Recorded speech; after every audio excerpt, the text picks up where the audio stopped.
My name's Colin Ledbetter, and this is the Built Different podcast. In studio with me today, I got Corey. Corey is the kind of the brains behind this whole podcast, so I'll let him introduce himself.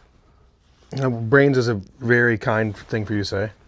I started Punchline Productions with a friend of mine, Sam, and we got introduced to each other. And while we work on building this up and getting more and more people in, I thought it would be fun to do an episode like a Mythbusters. Mm-hmm. So one of the things I think I realized is maybe we should pull our phones out to Google if we need to some of these things. But I've got some questions here that I asked some friends, and I thought might be interesting for some of the viewers and listeners to find out if these things are real or not. Let's so kind of a Mythbusters episode. One easy one.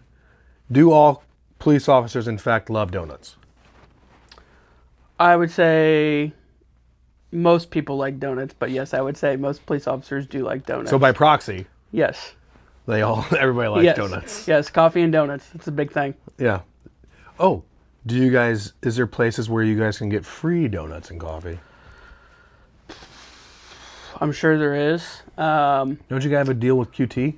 We didn't have a Quick Trip where I was, but yes, I think there is a deal on the south side of St. Louis with Quick Trip. I think some officers are able to. The department tells you not to take free stuff, obviously, but I do think that is a thing. Yep. So I know for a fact, because I found out on accident, that Mom's Deli on the hill also gives free sandwiches and food to police officers. Really? There was an on-duty police officer there one day when I was getting my food, and I said, put his on my tab. Mm-hmm. And he was like, no, I can't. And I was like, no, it's fine. And the one behind the desk was like, he's free anyway because he's a police officer. And I said, well, in that case, put mine on his tab. So there are places that do that. And so you're not supposed to take free stuff, but do people tend to want to give you guys stuff because of... I think so. Like, we had a couple gas stations where I worked at that would do that kind of stuff. There wasn't a whole lot of restaurants per se. Yeah. A few gas stations and stuff like that, definitely. I think for one, they like seeing officers around and doing stuff like that. Yeah. So I wouldn't say it's not a bribe, but it's not at all. But it just. And I think coffee is like the least you can do, because it used to be like every business you walk into. I went to a detail shop today, and free coffee. Mm-hmm. Right. So like I think that used to be a standardized thing. Like when you patronize a business, you get coffee. Yeah, absolutely.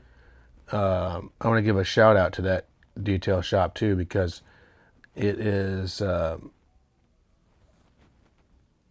It's the detail shop STL, but I'm looking for the address. Oh, you know what? I have the address here. So you can book online with the detail shop, but the address, they did a phenomenal job. My truck looks better than the day I got it. It's 11719 Baptist Church Road. Go check it out.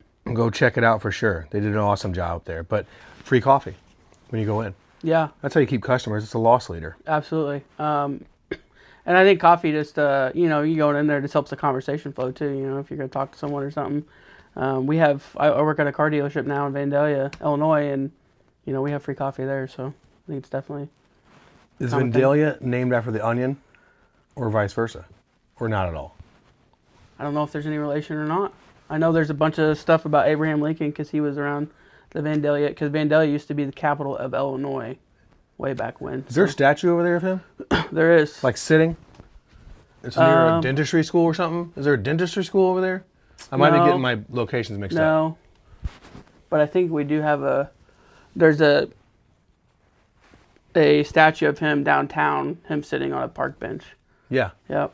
Yeah. In like a little not quite a square, but kind of a town square area. Yeah. Right? Yep. I remember that as a kid. Now that you said that, when you said that, I instantly thought about it, because there was a mock cabin or a replica cabin at one point that was supposedly that cabin he lived in, because he wasn't born there or died there or anything, but he lived there for a small period of time or something. He was there for a little bit, right? And it was the capital, and yeah. St. Charles was actually the first capital of Missouri. Did you know that? I did not know that. Oh, St. Charles, Missouri was the first capital before Jeff City. So, The more you know. Yeah, more myth busting here. Big one that I always used to get told when I was little is turn the dome light off. We're going to get pulled over. If you have the dome light on, you'll get pulled over. That's a no. But, and it could lead to more. I mean, so obviously if you're driving in the dark, your light comes on and they can see you reaching for your phone or something, that's distracted driving. Obviously you're going to get pulled over for that. So that kind of stuff, like, you know what I'm saying? Well, because when I was little, it wasn't like you were reaching for your cell phone. Yeah. Yep. This was the 80s. Yep. So, yeah. But yeah, I mean, obviously an officer could use that as probable cause for a stop too. I mean, it's not like you're getting a ticket for it, but it's an investigative stop. Okay. So, like if you're reaching around looking for whatever, it could be an investigative stop, something like that. I'm glad you said that because this leads me to some things I've heard throughout my days, knowing other officers. There are things that you guys are trained to look for. One of the things that I used to hear that was a target, so to speak, profiling, if you will, but we don't call it that, right? What do you call it? I would say On the like, force. I don't know. You really just. You don't have to say anything that'll get you in trouble. I don't really know like what we would necessarily call it like. Because there's things that they train you to look for. Right. Like if we saw a car driving past, we'd be like, oh, that's a good car. That's a good car stop. That kind of stuff. Like a padiddle?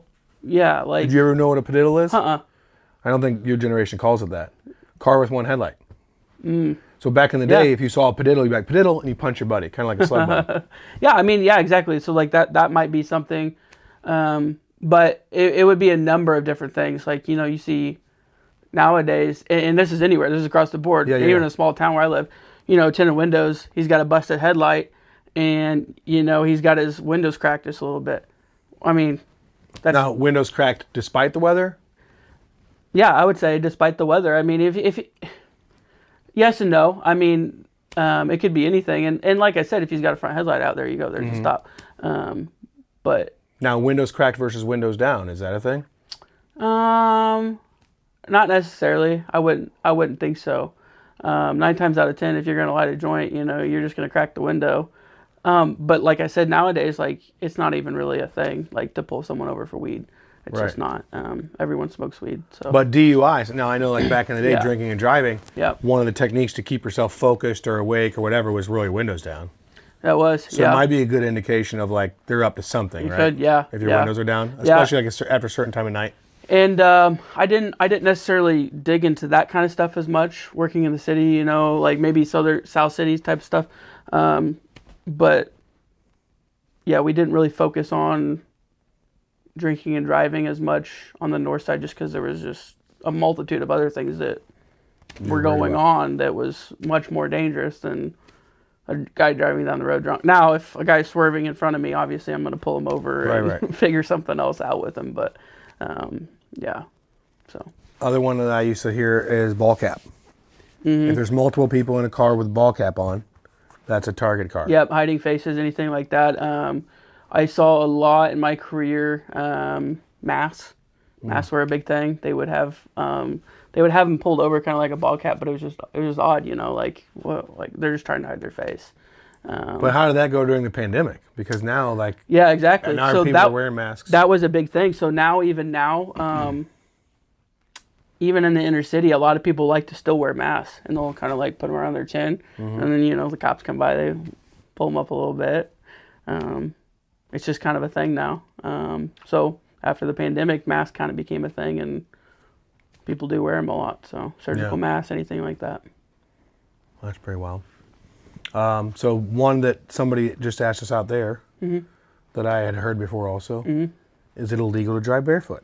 It is not. I actually did my homework on that one. It is not. It is actually legal to drive barefooted. So I'm not sure how that really got started, I guess. Maybe the only thing I could think of is someone was like, hey, you know, it should be illegal because maybe traction or something, because you get traction from the bottom of the soles of your shoes, maybe. I don't know. I feel like I got better traction barefoot. Barefoot, exactly. I feel like I would too, yeah. You know? Yeah. But it might be just like an old wives' tale thing. Yeah. Like my grandfather always used to tell us to wear socks around the house when I was a little kid, and because we were going to catch a cold. Yeah. Yeah. And I know for a fact as an adult that you do not catch a cold through your feet. Yeah. Yep. Yeah, no, definitely. I feel like the whole don't drive without your shoes on is kind of like some husband got mad at his wife because her feet stink. I like how he you, doesn't want to listen to it. I like how you categorize it as the husband's angry at the wife. Yeah, well, it's because something I would do. Okay. My wife likes to drive with her shoes off, so. Yeah. That's the one I didn't think of. We might have to Google this one. We might have to go to the Google. Driving with a foot out the window, unless you already know. Because you're talking about husband-wife thing, and I've seen a lot of passenger princesses with their feet out the passenger window. I don't know that one. I'm going to need to go to the Google. I have seen that multiple times.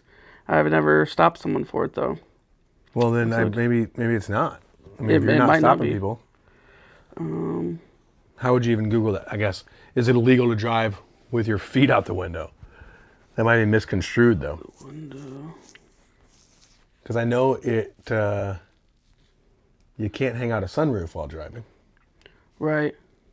Whether it be your left foot or your right foot, putting your feet on the dashboard or out your window will always be dangerous, but is not necessarily illegal. Now, I've never pulled someone over for it, but, if I'm on a car stop and I see someone with their feet up, because I have seen it, when you get in a wreck, the first thing that happens, that airbag comes out, and it's going to shove your feet right through your face. Your knee's going to go through your face. And it's going to look bad. Yeah. I've seen accidents where that happened. But yeah, it's not illegal according to Google. So definitely, I guess I could see it with, a lot of laws get made from things that have happened. Sure. So like that's why things are different from the 80s to now, because exactly. And I've seen accidents where people have gotten sandwiched because they had their feet up on the dash. It's a real thing.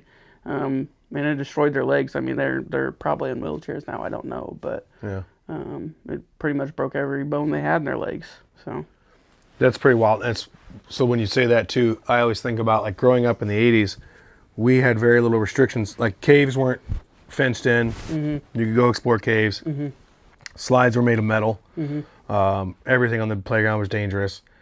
But then you started seeing signs in the 90s. And when you say that, like the laws are made because of things that have happened. Yeah. When you see signs sometimes that seem so obvious. I never thought about it until I was older, and I'm like, that's up here because somebody did that. Oh, yeah. Like there's one that I think is particularly funny on electrical fences. Sometimes you'll see like a stick figure and he'll be peeing onto the fence. Like, don't pee on the electrical fence. Yeah. It's so funny you said that. So my my wife's grandfather was in the hospital this past week. Yeah. And I went to the bathroom. Oh no, he didn't pee on the electrical fence. No, he did not. He was good from that. I went to the bathroom, and what do you do when you're a guy and you go to the bathroom? You look at all the signs and stuff, because obviously there's signs in the bathroom. And I looked to my left, and there's a sign and it says, "Please do not stick your hand in the toilet." And I'm like, that's an odd thing. Like, someone has actually stuck their hand in the toilet. And got it stuck. And sometimes in the hospitals, they have like the metal around down there at the bottom. If you've ever seen in the hospital toilet, they have like I don't know what it's for, but someone has stuck their hand down there, and they say on the poster it says, "Do not stick your hand in the toilet. There's sharp metal at the bottom of it." So someone is. It's got like a collapsible thing, right? Yeah, yeah. That's probably for collecting stool specimens. Yeah, it probably is. There's probably like a switch. Yep. So that the liquid goes away, but the stool. That makes sense. Yep. I just thought of that, and I'm not a doctor, but maybe that it's logical as hell, definitely, right? Definitely sounds like what it could be. Yeah. Because I don't know any other way you're collecting that. But it blew my mind that someone reaching I would never do that, I guess, but.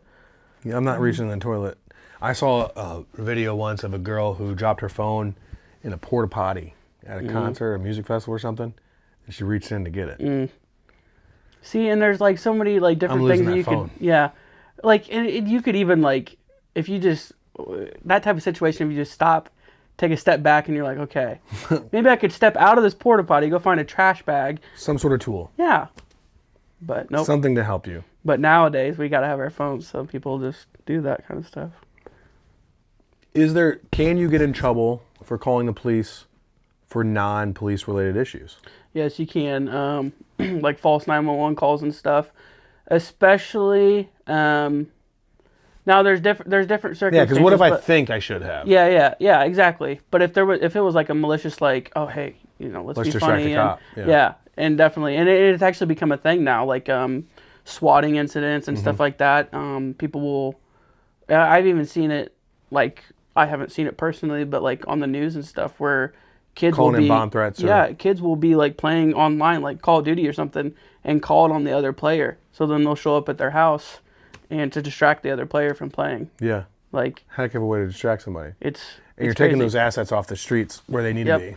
Yep. So yes, it is illegal. Obviously there would be enough burden of proof to do something with that, but yeah, it would definitely, if it came down to it. But like if an old lady calls because her cat's missing. Oh no.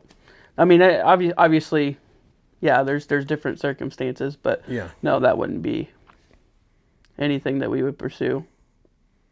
Have you ever been on a call? Mm-hmm. Well, I should say, I'm almost sure you have. What was one of the most outrageous calls you went to in the sense of, because there's a couple follow-ups to this, in the sense of like, this is ridiculous. And I'll give you an example that I'm thinking of in my brain. Mm-hmm. It was on an episode of Cops, and some woman called the police officer because the drug dealer that she bought drugs from gave her drywall instead of crack or coke or something. And so she called the cops and said, I got robbed. And so they get there and they're taking a report. He's like, what do you mean you got robbed? She's like, I gave this guy $20 for rock and he gave me drywall. And the cop's like, well, what do you want me to do here? Yes, I have been on a few of those calls. One that came like right away.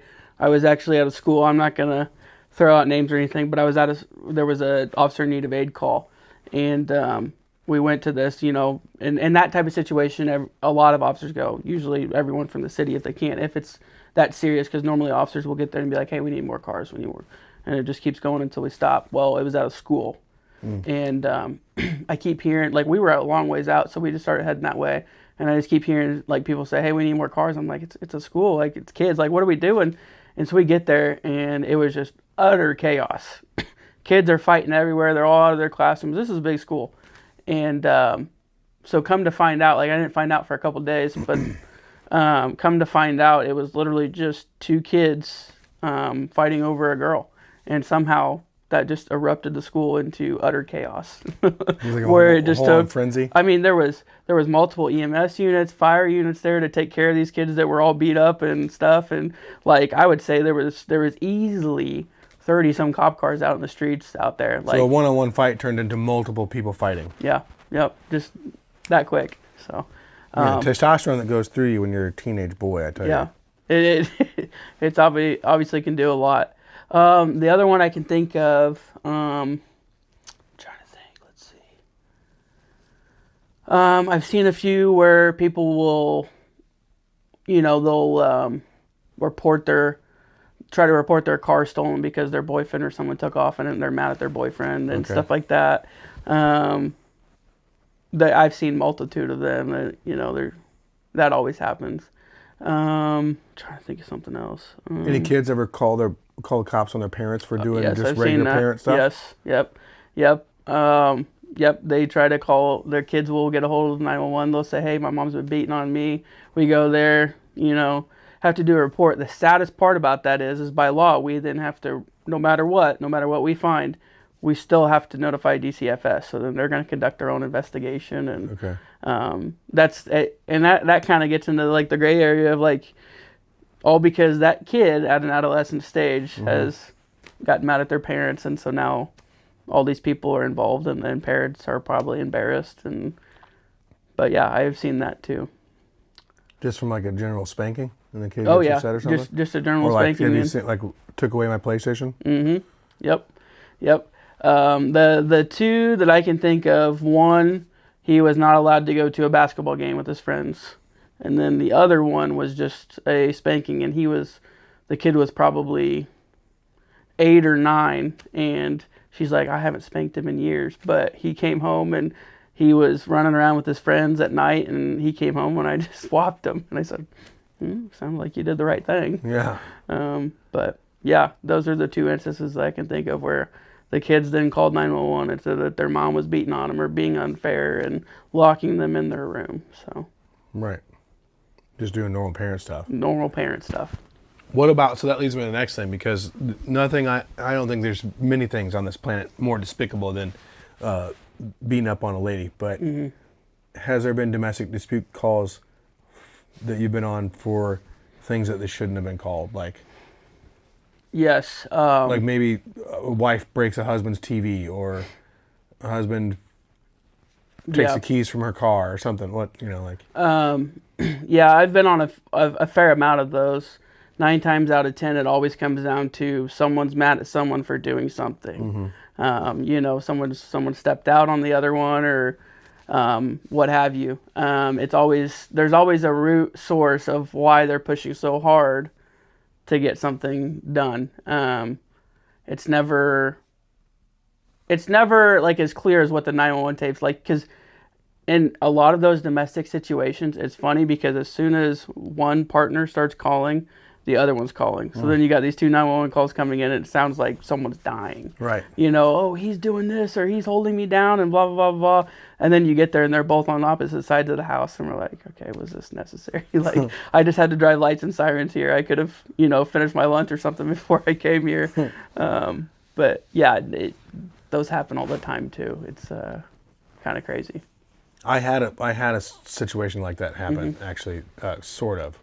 So I'm driving down Limburg, southbound, between certainly between Olive and Manchester. And I live on Manchester, in that region. And I'm behind this car, and they're really kind of swerving around. Years ago, I probably would have never called for something like this. But now at the time, my son was driving on these same roads. Yeah. He's still driving on the roads, but he's away at college now. So I called dispatch. And said, hey, I got this driver's pretty erratic. They're en route where I'm going anyway, so I'm staying behind them. I'm doing the speed limit. But they're all over the place. And they're like, okay. So we turned left to Manchester, eastbound at this point, so going down towards the city. And I followed them all the way up to Brentwood, from Limburg to Brentwood. So that's probably still only 2 miles. Yeah. But during that time period, while I'm on the phone, they get into the left-hand turn lane at a light, and then they'll have their blinker on and everything, and then they get out, and they go back straight. And then they're doing all this stuff, and so at some point, it's like they're evading me. So we get on to Brentwood, make a left, and I'm like, okay. And then I hear the lady, we're talking about different stuff, and I hear the lady go, pull into the QT, there's an officer that'll meet you there. And I said, well, if I pull in, I'm going to lose her. And she goes, no, that was our dispatch talking to someone else. And I go, oh. And she goes, you can disengage. We've got it under control. And I was like, what do you mean? And she goes, the woman you're following has been trying to lose you for 3 miles. And so she's meeting one of her officers at QT, and we'll do a sobriety check at that point. So I'm following because I'm assuming this person was drunk. And I don't know because I'm nobody, so they're not going to call me back and be like, hey, we checked it out. They are drunk. Yeah. So I don't know what happened. Yeah. She was drunk. And I didn't know it was a she. I never got, but that person was drunk. I knew it was a she because the dispatch told me. But at some point, she called the cops on me because she's like, hey, this car is following me. Every time I try and lose him, he's still behind me. Yeah. And so I followed her for 3 miles, thinking I'm doing a service for the city, and being like, oh, this lady's drunk. Yep. Come get him. Yep. And they were like, disengage. They're calling on us now too. Yep. So what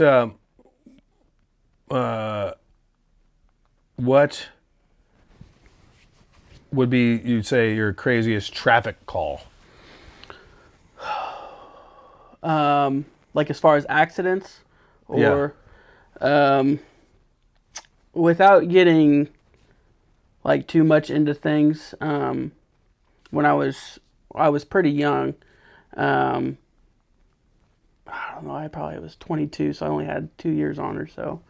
And we got a call for an accident, and it ended up coming out with an accident with injuries. And typically, at least within the city, they will kind of upgrade the accidents kind of by the call volume. Upgrade meaning? So you have code 4, code 3, code 2, and code 1 in the city. And so that's ascending? Code 1's the worst? Yes, code 1 is the worst. And then you got your code 2 call, which is code 1 is you're going lights and sirens. Code 2 is you're going straight there without any detours. Code 3 is kind of one of those hey, we can get to this in a bit. And then a code 4 is just something you have to get to before the end of your shift. So it could be like an illegally parked car or something like that. But they had just upgraded this from a code 2 to a code 1. And I remember I was the second officer on scene. And when I pulled up, there was a semi. I'm trying to stay away from some of the details, but there was a semi on a major thoroughfare. And there was a car that was up underneath the back rear end of the semi. And it had kind of spun out to the side. So just the engine compartment was underneath the semi at this point. And when I came up to it, there was people all around. When I came up to it, there was a person sitting in the driver's seat, and they didn't have their head. So their head had, it was still partially attached, but it was kind of like leaning back pretty far. So that was probably like, and that was one of the more gruesome scenes that I've seen. Yeah. So that was one of those like, oh man, this was really rough. But I remember just all sorts of craziness with that scene. We had to, you know, in that type of situation, when someone passes away on a traffic accident, we have to have a special unit come in, and they come in and they take the report and they do all this, and they will literally go in and measure like specific marks in the roadway. So like if there's like a mark where they had skid, like a skid mark or something, they will measure those and kind of basically break it down to figure out what happened. Because there's forensic, right? So like they can determine like how fast they're going when they put the brakes on. Yeah, that kind of thing. So we have, in the department, we have ETU, evidence technician unit. They will kind of gather up like stuff like gun shells and stuff like that. And then we have the, in that type of situation, we have the actual accident reconstruction, who will come out and measure all that out. And then the evidence technician unit will come in and take pictures of all of it and measure it and all of that as well. So a pretty big jumping off point, because when I said craziest, I meant like, oh, these guys were smoking a bong and they pulled over on the median. Okay, like a traffic stop. Yeah. Okay. But you went a totally different direction, which is fine. But I just always wonder, like when you see stuff in the movie, like Super Troopers and that kind of stuff, then it's like a funny type thing. Let me give you an example, so we know where we're heading. Because this was the funniest traffic stop I've ever been stopped on, and I still got a ticket. But I was 19 years old. I'm driving in a school zone, and I wasn't doing like some outrageous, but I was going like 35 and a 25. And it was on McKelvey Road, actually, so Maryland Heights.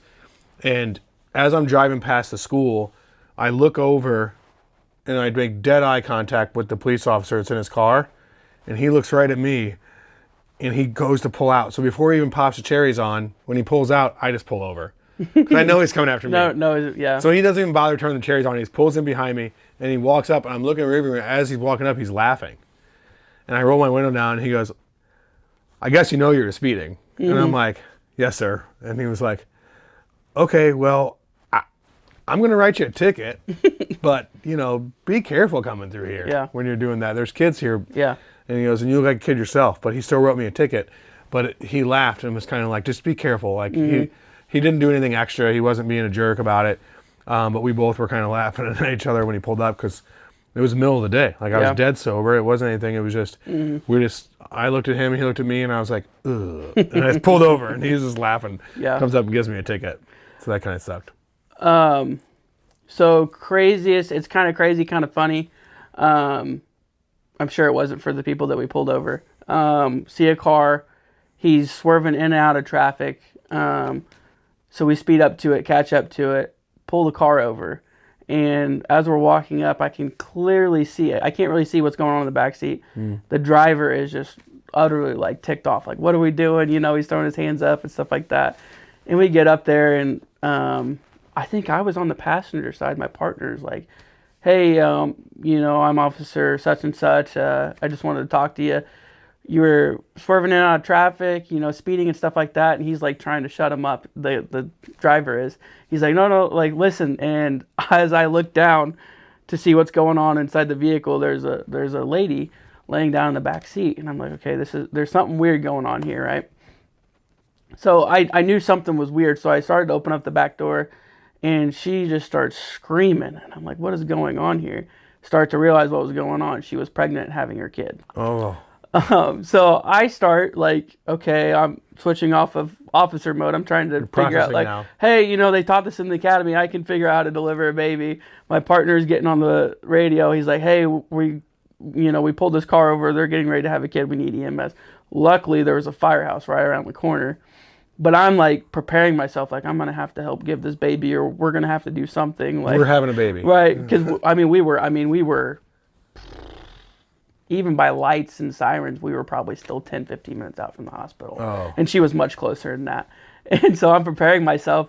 And about that time, there just happened to be an ambulance like right around the corner. And this EMS dude comes walking up, and he's like, hey, man, he's like, I'm just here to help. I'm like, nope, you're in. Yeah. Tag him in. So that was my almost kind of giving a baby story. But that was pretty crazy. It was definitely a switch off from the normal traffic stop that we would usually do. So I would have panicked. Yeah, I was a little bit, That's a lot of liability. Oh, yeah. I had no clue. I mean, I at the best, I was going to help, guide the baby out. And then, I was going to catch a baby. But at that point, I didn't know what. So she was very thankful that EMS came, because they were able to transfer her before she had the baby. And then she had the baby, I think, on the way to the hospital. So, which ended up being fine. But were you ever part of a really big drug bust? Yeah, so it was kind of freaky. I was younger. I was partners with another guy, and we were kind of hitting this specific block pretty hard, taking out some known gang members and stuff like that. And we had made several good arrests throughout the month, really. And I remember I got a call from him one day, and he's like, hey, man, I think we've really, like, ruffled some feathers over there. And I was like, well, yeah. I said, we've arrested 3-4 guys. And he's like, no, like, seriously.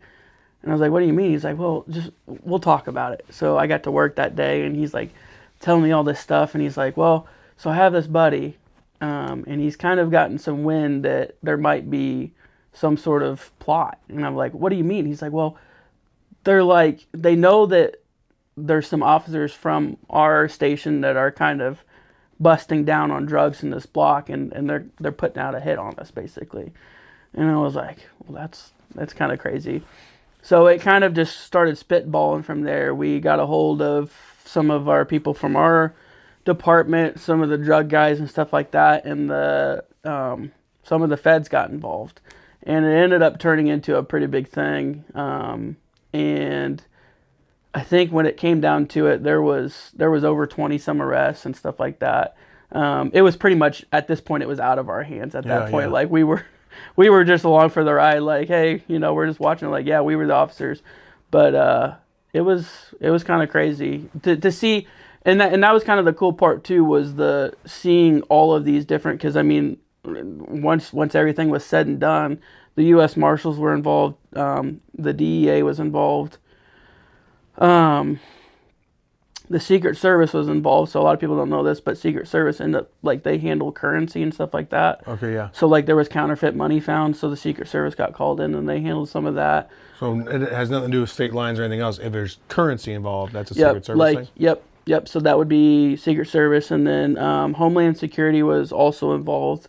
If Homeland gets involved, is that trafficking? Well, no, Homeland was really just involved because they were kind of tasked out with some of St. Louis's guys at that point. Okay. So they just kind of piggybacked off of it with their own investigation and stuff. But yeah, there was a lot of arrests came from that, and even on from there. So like they got information from all of those guys who were ditching on all these other guys and all these other gangs and stuff like that. So it ended up being a pretty big thing, all because we were just stupid young guys running out and thinking that we were Gonna hot change stuff. the world? Yeah.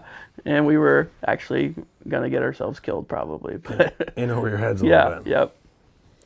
What would you say to, kind of in closing for mine, but how do you typically close a show? Do you have anything you close with? I kind of go through like towards the end, like where they're at now, and then like what they're doing, and then we kind of talk about their family life a little bit, like how the job relates to their family, kind of thing. Well, where I'm at now is the same place I was, but we'll go with your closings to kind of stay on track with your show here. But work-life balance for me is pretty unique. Yes. Because I'm in a position where my sons, so prior to doing the production stuff, I've been in marketing for most of my life. Okay. Adult life anyway. Wasn't marketing as a kid. But my older son used to be in like commercials and print ads. Yeah. He'd come on the radio with me every once in a while. That's really cool. I remember something real funny when he was younger. The first time he was ever on radio, his game starts here. It started. He's playing Miami of Ohio tonight. So my older son plays for Ball State. Good luck. Thanks. And so by the time you watch this, you'll know the score. Yeah. So he got this outfit that he picked out. And I'm like, what are you doing? And he's like, I want to wear this outfit today for the radio. And I was like, oh, okay. All right. Because he was little. He didn't realize that he wouldn't be seen. And then he got to do some pretty cool ads. He was in ads up through high school, some print ads and stuff. But my work-life balance has always been like, my kids do it with me. And so now my younger son, Tyson, will be doing stuff, and he's really eager to start his own show. He wants to do a fishing show. Yeah. And that'd be cool. Yeah. Fishing is life. He had the option to go to Disney World. I was like, hey, you want to go to Disney World this year? And he's like, I'd rather go deep sea fishing. I'm like, wait, are you serious? Like, because that saves me thousands of dollars. And it's something I would enjoy way more. Let's do it. And he's like, yeah, fishing is life. And I was like, all right, I guess we're going deep sea fishing. Easy enough for me. So it's a little bit different because I don't have to bring it home with me either, right? Yeah. I don't have to unsee some of the things you guys have to unsee. Yeah. What is I don't know if anybody's ever asked it back to you. What's your work-life balance now that you're out of it? Is it calmer? Do you still have things from the... No, it's definitely calmer. I still have like feelings pop up, I guess. One of these scenarios that I can think of here recently, it's just anytime I see anything about a St. Louis area officer, being injured, it just instantly it starts bringing back feelings from that day or other instances. I was with the department for 5 years. There was other people that I saw get shot. Not that I personally saw, but I was with the department. You feel that when you're with the department, especially that big, you feel every loss, you feel every tragedy that happens. So it's definitely, it hits everyone. So yeah, we're actually on December 19th. This may interest you and your demographic. We're going to have a toy drive here and a holiday party. Have you seen that on our posted? Yep. So Ann Dorn and the Captain David Dorn Foundation's putting it here at the club. Yes. Which is where we shoot from. And we'll be asking for new wrapped toys. Let me clarify. Not wrapped so we can't see what they are. Right. Just in the package. Right. Unless they're stuffed animals. Right. You don't have to saran wrap a stuffed animal. But we're asking for that. 4 officers. Yeah. There was Officer Brown and his children. And then there was another one I can't remember that we're going to collect toys for. And I apologize. I'll put the information on the show link because I'm sure that'll be a fun evening to help out some worthy families. Yeah. Or stuff like that. That'd Luckily, be good. You never had to get to that point. So no. Thankful you're here. Yeah. Well, Colin, and one of the other things we should call out on the air here that Greg needs to do an episode. Yes, Greg, you're coming on. Yeah. Doesn't have a choice at this point. Well, because now you're going to look silly. If you don't come on, you're going to... Yeah. Look like a sissy. Pretty much. Yeah. I was going to say something different, but I'm glad you spoke in. But I was going to say what he said with different letters at the beginning of that. Thank you so much, Colin, for having me on, brother. Absolutely. It's been a pleasure. Thanks.